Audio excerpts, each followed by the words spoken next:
Bismillahirrahmanirrahim. Assalamualaikum warahmatullahi ta'ala wabarakatuh. Hari ini saya dan rakan-rakan saya akan menceritakan tentang pencemaran. Pencemaran terbahagi kepada 4, iaitu air, udara, tanah dan juga bunyi. Pencemaran air ini ialah perubahan yang berlaku kepada air dari segi warna serta sifat-sifat kimia disebabkan oleh pelbagai bahan pencemar dalam pelbagai bentuk seperti cecair, gas dan juga berpejat. Antara punca yang menjadikan pencemaran air ini adalah sisa toksik dari kilang yang dilepaskan secara terus ke dalam laut ataupun sungai.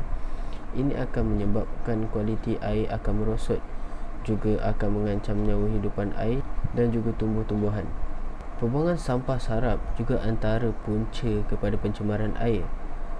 Perbuatan ini akan memberi kesan buruk terhadap kita, seperti contoh penyebaran virus yang berbahaya. Punca yang seterusnya adalah tumpahan minyak. Tumpahan minyak ke dalam laut akan mengancam hidupan laut oleh kerana kandungan oksigen di dalam airnya berkurang akibat daripada tumpahan minyak tersebut. Pencemaran yang seterusnya adalah pencemaran udara. Pencemaran udara merupakan satu keadaan di mana pengenalan terhadap bahan kimia dan bahan biologi yang boleh memudaratkan dan merosakkan alam sekitar apabila dibebaskan ke atmosfera.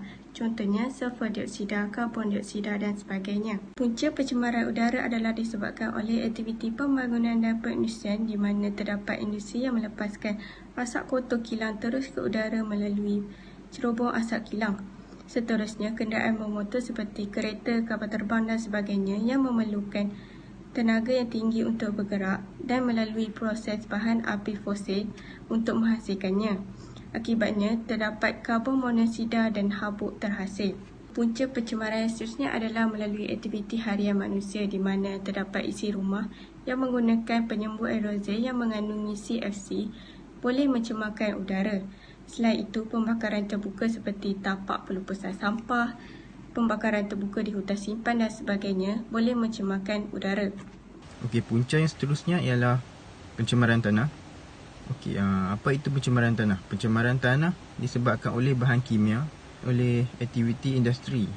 Bahan kimia yang terlibat adalah seperti pelarut, racun perosak, pelambam dan lain-lain. Saya akan memberikan punca-punca terjadinya pencemaran tanah.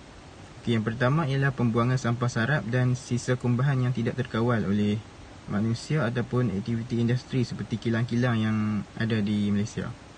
Seterusnya ialah pembuangan sisa toksik dan ia juga adalah daripada kilang. Ia akan mencemarkan permukaan tanah dan menyebabkan kualiti tanah yang ada menjadi merosot. Seterusnya ialah penebangan hutan yang dilakukan oleh industri yang terlibat. Ia juga akan menyebabkan struktur tanah longgar dan ketiadaan akar pokok untuk mencekam tanah akan menyebabkan hakisan tanah berlaku. Yang seterusnya ialah pertanian intensif dan juga perlombongan. Ia akan menyebabkan kesuburan tanah menjadi merosot dan berkurang. Saya akan membincangkan tentang pencemairan bunyi. Pencemairan bunyi adalah salah satu daripada pencemairan alam.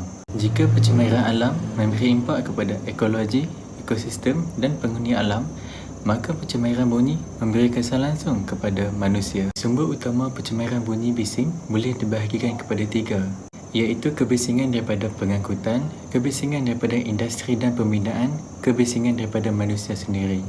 Kebisingan yang berpunca daripada pengangkutan boleh dibahagikan kepada 3 punca, iaitu lalu lintas, kapal terbang dan juga kereta api. Kebisingan yang seterusnya adalah daripada industri dan pembinaan. Kebisingan tersebut berlaku daripada kilang, mesin dan peralatan-peralatan yang mereka gunakan. Punca pencemairan bunyi yang seterusnya adalah daripada aktiviti harian manusia. Kebisingan ini berpunca daripada radio, televisyen dan sebagainya. Akhir sekali, cadangan untuk mengurangkan pencemaran alam.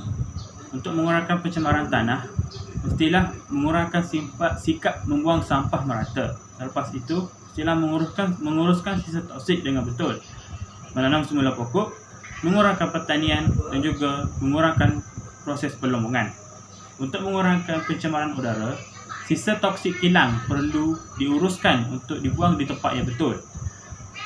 Masyarakat juga memerlukan perubahan sikap agar tidak membuang sampah sarap ke sungai dan juga untuk menguruskan penghantaran minyak dengan efektif supaya tidak berlaku tumpahan minyak di laut. Selepas itu, untuk mengurangkan pencemaran bunyi, mestilah memakai penutup telinga dan juga berpindah kepada kawasan yang kurang padat industri. Untuk mengurangkan pencemaran udara pula, mestilah mengurangkan aktiviti pembangunan, berkongsi kereta dan juga mengitar semula sampah untuk mengelakkan pembakaran terbuka. Akhir sekali, sebagai kesimpulannya, masyarakat mestilah berpakat untuk mengubah dunia dengan mengubah gaya hidup kepada yang lebih baik supaya bumi menjadi lebih selamat untuk generasi akan datang. Jika manusia tamak, mereka tidak akan dapat hidup harmoni. Jadi, masyarakat mestilah tidak tamak. Sekian, terima kasih.